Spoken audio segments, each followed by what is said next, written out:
show is all about a little bit different than we've had in the past. It's about art, but it's about the art of the bow. And Carlisle here is really good at that. He's what you call an expert, so he's going to tell you all about it. Don't give me that much credit. Well, but I know a little bit about it.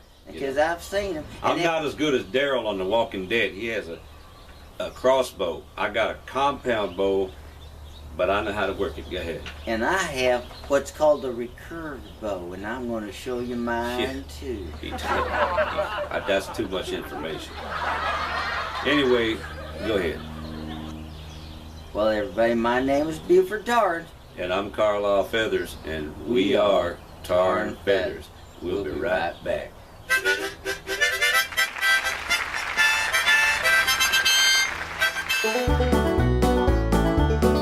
How y'all doing? Carlisle here, of course. You bowmen and women, you already know that this is a compound bow. But for the folks who are amateurs, and this is my golf. I love bow shooting. I love rifles too, but this is my claim to fame. You've got the bow frame, you've got the sight adjustment in the control bar, you've got what some people call the pulley. It's actually the wheel. And I'm going to flip around here and show you the grip, which is something you need to hold on to it. And this is the arrow guide, if you can see right here. You don't actually place the arrow on the shelf. You don't do that. And then you've got, this is about a 50-pound, what they call it, draw, 50-pound draw in terms of the weight. The pulleys will do most of the action. You pull it back like this, and it'll keep going on you to give that arrow quite a bit of thrust. You know what I mean? But I wear the gloves. Some people will wear actual archery gloves. These are fingerless gloves. And then I've got a wrist guard. You got to have that because, man, them welts, whoo, doggy, they hurt, okay? Now, I'm not a sissy, but I do wear a finger tab.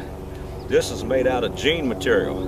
Because, I don't know, for some reason, I take patches off my jean and I'll pull that back, and that doesn't hurt the fingers, see? So there you are. Oh, and real quick, this is the quiver right here, and the arrows, these are target arrows. These are not game or hunting arrows, okay? But we're going to go ahead and take a shot and show you. Can we see what the tip looks like? Why don't you take one out of the quiver? I can do that. I can do that. Okay. Look at that. Target arrow tip. Can you close up on that, or? Well, let me see if I can. We're on a tight budget, and I think I can see it right there. That's a target arrow. That's I see. Aluminum tip. For the target we're about to shoot right now. I see. And I believe Buford, that's just about all you need to know right there. Right there. Well. All right.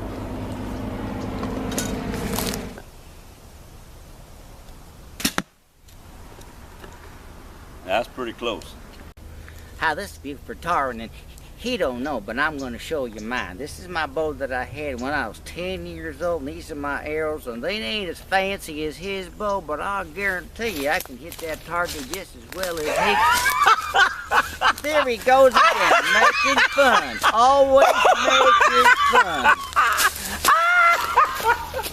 Well, goodbye.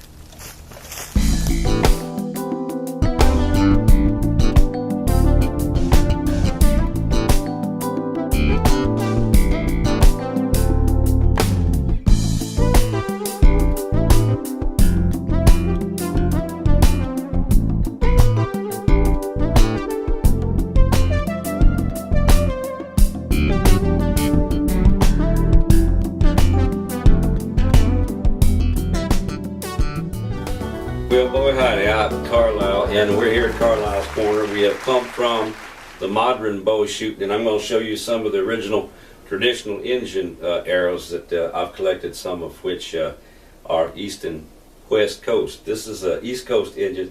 Now, the East Coast Indians had, and we're talking a Huron, Iroquois, Mohawk. I had me a Ruger Blackhawk. Now, is that Indian too? No, Ruger Blackhawk. Come on, Buford. You know that's a firearm, okay? So just played with you. Just played. Yes. And so somehow I wish trains came by more often. But anyhow, just kidding. Just kidding. I love you, man. I love you like a brother, step brother. Anyhow, we got these things here.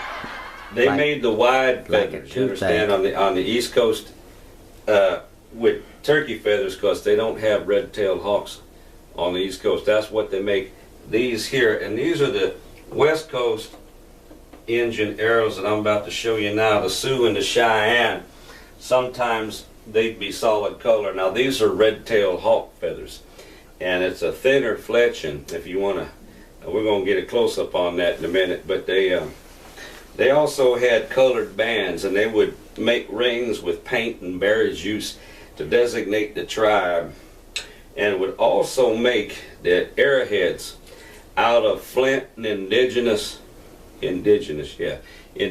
rock. And this is made of red rock because this was made in Arizona. Arizona, Nevada, and Utah territory is where the red rock is, and they would make arrowheads. They would chip away. Sometimes they'd use flint like the cavemen, wherever they came from, and that's it. Okay, so this is a genuine Indian arrow. And now these guys made the arrows. Now, you know, we talked about the arrows belonging to the Sioux and the Cheyenne on the thinner fletching. This is a distant cousin, so to speak, on my mom's side, 2 moons of the Cheyenne. Cheyenne and the Sioux surrounded Armstrong. You know, I'm talking about General Custer. They gave him a bad rap, but you know, he was just one of them guys.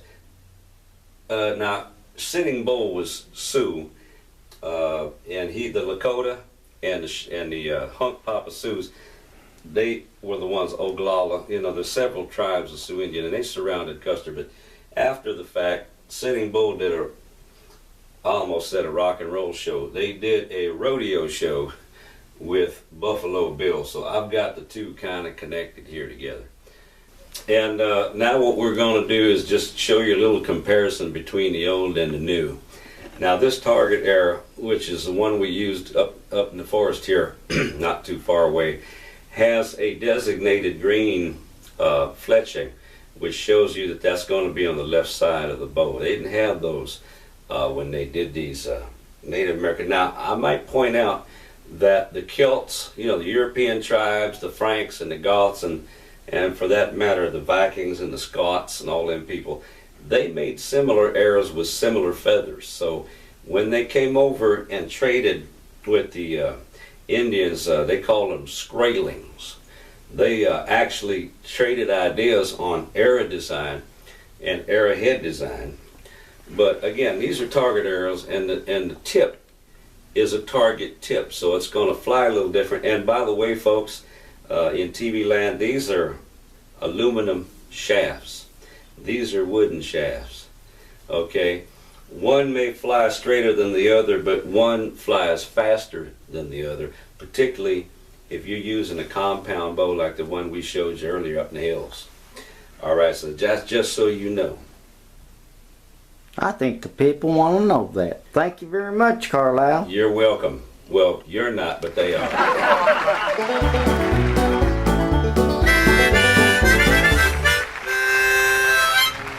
Well, we're back, and I just want to take this opportunity to thank everybody for watching and Appreciate all the it. things that we learned today about the bow and arrow. And Carlisle showing us all about his bow and about his different kind of arrows. And then the ones we looked at that were the Native American arrows and the differences and their points and That's right. and the part that I can't remember what they call it. It's not the feathers, but it's called what, feathers?